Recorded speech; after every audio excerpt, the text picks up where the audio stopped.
Continuamos en Televida con la presencia de Oscar Jiménez, director de CEMESEC, Centro de Estudios y Asesoramiento sobre el Sistema Endocannabinoide. ¿Qué tal, Oscar? ¿Qué tal? Buenas tardes.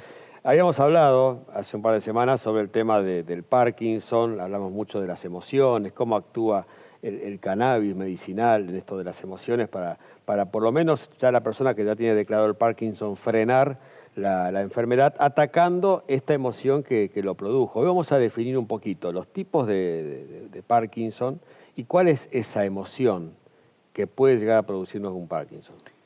Bien, en términos generales, si voy al Parkinson específicamente, hay una emoción clara que produce este proceso de autoagresión, que es que yo, como persona, inconscientemente me siento desvalorizado o bien por la sociedad, ejemplo, se puede dar mucho en un proceso de jubilación, ¿sí? Porque la sociedad no está preparada para atender a la sobrevida de las personas que logró la ciencia médica en estos últimos 50 años. Sí. Yo gané entre 25 y 30 años de sobrevida, lo que no me dijeron cómo le iba a pasar. Claro. Y entonces cuando yo me siento desvalorizado porque no soy atendido, sea por la sociedad, por la familia, por una pareja, por alguna cuestión laboral, mi organismo reacciona ante esa situación en un proceso de autoagresión. Quizá porque tuve una época de gloria, de éxito, de esplendor, que como todo pasa, ¿no es cierto? Y entramos en una meseta mucho más baja. Ahí está el tema, es por qué pasa. Bueno, una cosa es que yo decida tomar la decisión personal de decir voy a dejar esto. Sí. Pero cuando a mí me cortan, ejemplo, la edad jubilatoria, que aunque yo quiera seguir diciendo hasta acá llegó mi amor, esos procesos no se asimilan rápidamente. Sí, sí. Bien, entonces, mi organismo se expresa ante la emocionalidad. Y el Parkinson no hay que describirlo como un solo diagnóstico, sino que tiene 3 expresiones. El temblor, la rigidez y la sumatoria de temblor y rigidez. Y entonces, de acuerdo a cómo se expresa mi organismo, el temblor es una hiperactividad. Sí. La rigidez, me paro ahí, es como que es un proceso que me detuve en el tiempo. Y lo otro es porque no resolví la primera manifestación y aparece la segunda, o sea, cuando el Parkinson se va desarrollando, el de temblor más rigidez, ¿sí? Entonces, por eso digo que el principal objetivo que debería venir a buscar una persona al cannabis, cuando mi enfermedad ya sé que es progresiva, porque también se hablan de síndrome o síntomas parkinsonianos. Espera, si yo tengo pequeños síntomas parkinsonianos, ¿dónde va a terminar? En un Parkinson. Claro. Entonces, ¿por qué no lo atiendo como un Parkinson? Y en este caso, ¿cuál sería el primer objetivo? Que no siga deteriorándome. Claro. Ahora, si yo me voy a seguir deteriorando si no resuelvo mi conflicto de base, que es un desequilibrio emocional. Esto de la inactividad después de la jubilación, el no poder seguir estando activos, eso que nos mantenía vivos, ¿no? Y que nos hace caer en esta emoción depresiva, ¿no? También tiene mucho que ver, y es un tema que vamos a hablar después, los casos de Alzheimer, tienen más o menos el mismo origen. Muchas personas que dejan su actividad terminan en un Alzheimer.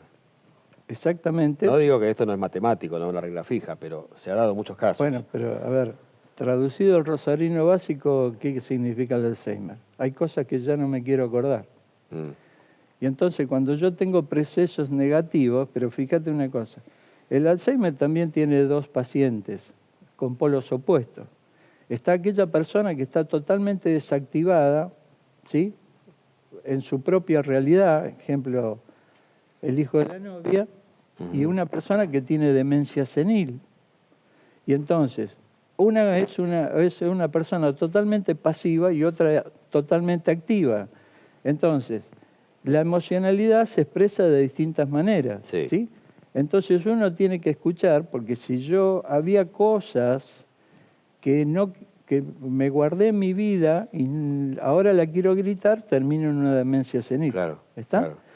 Volviendo al Parkinson, la persona que ya viene con una medicación, obviamente, por más que tome cannabis medicinal, va a seguir con esa medicación. Por supuesto. O sea, el cannabis en este caso, y yo considero que todas las medicinas no son alternativas, son complementarias. Claro.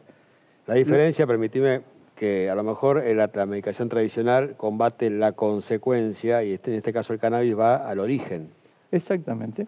Sí, en términos generales es así. Entonces, si vos sumás complementariamente las dos cosas, con la ventaja adicional que tiene el cannabis, porque ¿cuál es una de las ventajas que no se tiene en cuenta? Que al ser natural para el organismo, cuando yo tomo cannabis, mi organismo lo reconoce como propio y no tiene ningún tipo de rechazo ni contraindicación. Sí. Y entonces vehiculiza lo que yo aporto como fármacos, porque muchas veces yo le doy 1 miligramo de algo a una persona y no quiere decir que se deposite ese miligramo. Claro. A lo mejor deposita 0,50 porque mi organismo lo rechaza.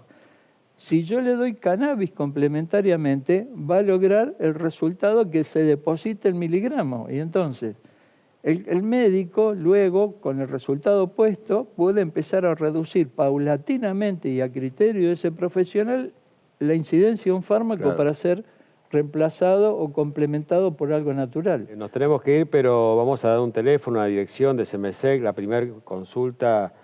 Todas son gratuitas. Todas son gratuitas. Que está en calle Entre Ríos. 669. Bien, y hay un teléfono que es el 153 145 644. 153 145 644. Gracias, Oscar. Gracias a usted. Continuamos con más Televida. Y en el final, una información con Claudio Márquez. Tenemos unos cursos para odontólogos interesados en la odontología láser. Vamos a ver por allí un flyer. Es un curso que se llama Introducción al uso del láser en odontología para el práctico general, usos e indicaciones, dictado por Fabiana Mardenli, Gisela Romeo, especialistas en el tema.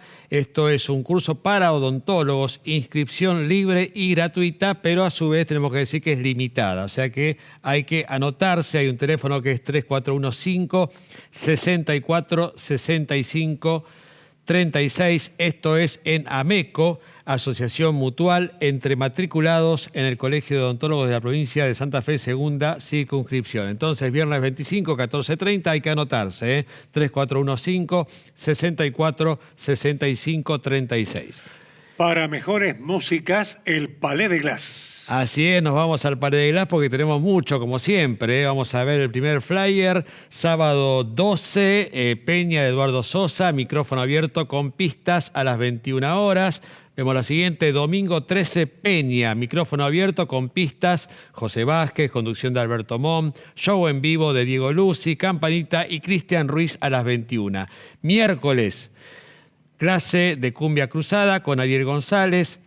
A las 20, clase de tango con Armando y Miriam. Y a las 21 comienza la milonga La Maleva. Y vemos la última, el sábado 19, show de Gustavo Varela con sus alumnos a las 21 horas. Esto es el sábado 19. Bueno, tenemos mucho para el Palais de Glass, mucho para hacer allí, para divertirse, pasarla bien con amigos, en Mitre 1024. Mirá. Nuevo Palais de Glass, un lugar con micrófono abierto para cantar y milonguear. Mitre 1024, Rosario. Y nos vamos, hasta el próximo sábado. Así es. A las 12 del mediodía con mucho más Televida con Salud, como siempre, por Canal 3. Gracias y hasta la próxima. Buenas tardes para todos.